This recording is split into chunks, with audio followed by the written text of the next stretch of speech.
ছাত্ৰ ছাত্ৰীসকল তোমালোকক মোৰ চেনেললৈ স্বাগতম জনাইছোঁ।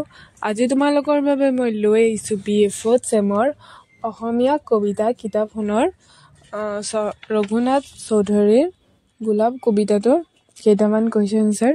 আমি ভিডিঅ'টো আৰম্ভ কৰোঁ। 1 নম্বৰ কুৱেশ্যনটো হৈছে ৰঘুনাথ চৌধুৰীৰ গোলাপ কবিতাৰ মূল ভাৱ লিখা। এনচাৰটো হ'ল গোলাপ কবিতাটিৰ মাজেৰে প্ৰকৃতিৰ সৌন্দৰ্য আৰু গোলাপ ফুলৰ মাধুৰ্য বিশেষ বৰ্ণনা কবিয়ে অংকন কৰিছে। গোলাপ ফুলপাহক কবিয়ে বিভিন্ন দৃষ্টিকোণৰ পৰা চাবলৈ চেষ্টা কৰিছে। সেয়েহে কবিতাটিত গোলাপক মৰম সৌন্দৰ্য প্ৰকাশৰ এক কাৰক হিচাপে গোলাপৰ সুগন্ধ আৰু মাধুৰ্য বুলি কবিয়ে উল্লেখ কৰিছে। প্ৰকৃতিৰ জগতৰ পৰা কবিয়ে আকৌ গোলাপ ফুলপাহক মানৱ জীৱনৰ সৈতেও তুলনা কৰিছে। গোলাপ ফুলৰ ওপৰত যি বতাহৰ জৰিয়তে ধূলি পৰে সেই সমূহে গোলাপৰ সৌন্দৰ্য ম্লান কৰিব নোৱাৰে। জীৱন যাত্ৰাত ধূলি বতাহৰো যেন গোলাপৰ বাবে এক বাধা।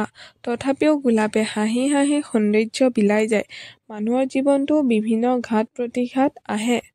জীৱনৰ বিভিন্ন প্ৰতিকূলতাৰ মাজতো নিজৰ আন্তৰিক সৌন্দৰ্য আৰু শুভ্ৰতা ৰক্ষা কৰি জীৱন সুন্দৰ কৰাৰ প্ৰেৰণা গোলাপৰ জৰিয়তে দিব বিচাৰিছে।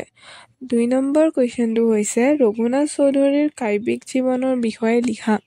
এনচাৰটো হ'ল ৰঘুনাথ চৌধুৰী অসমীয়া সাহিত্যৰ ৰোমান্টিক যুগৰ এগৰাকী বিশিষ্ট কবি আছিল। মূলতঃ প্ৰকৃতি কেন্দ্ৰ কৰিয়ে অসংখ্য কবিতা ৰচনা কৰাৰ বাবে তেখেতক বিহগী কবি নামেৰে জনাজাত হয়।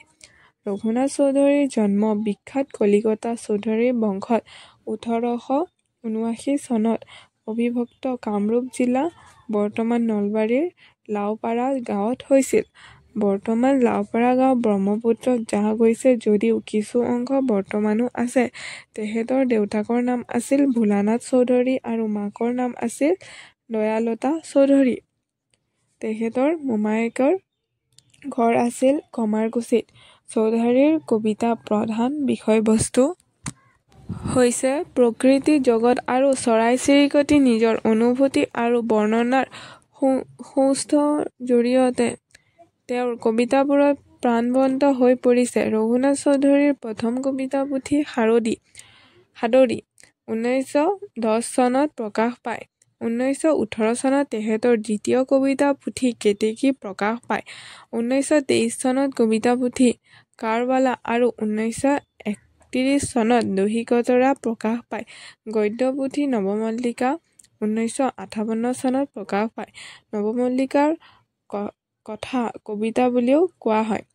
তেখেতে কৰণী নামে এখন অপ্ৰকাশিত গল্পপুথি ৰচনা কৰিছিল। তেখেতৰ সৰহভাগ ৰচনা জোনাকী আলোচনী, বাঁহী আদি প্ৰকাশ হৈছিল।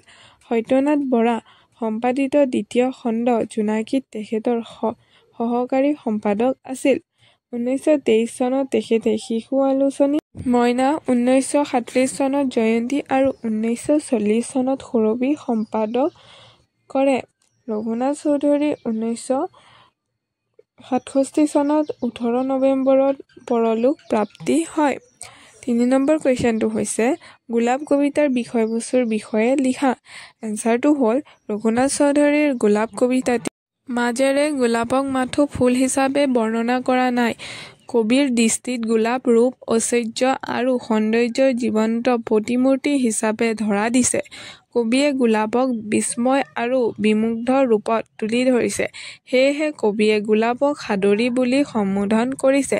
কবিয়ে কল্পনা কৰিছে জোনৰ তৃষ্ণা দূৰ হয় গোলাপৰ পৰশতে ফুলি উঠিয়ে গোলাপৰ যি বিমুগ্ধ হাঁহি, আৰৰ ৰাণীৰ সুন্দৰ কান্তিযুক্ত মুখৰ লাৱণ্য বিৰিঙি উঠে। পপীয়া চৰাইৰ স্নিগ্ধ কৰুণ সুৰ গোলাপৰ ৰূপত তৰংগায়িত হয়।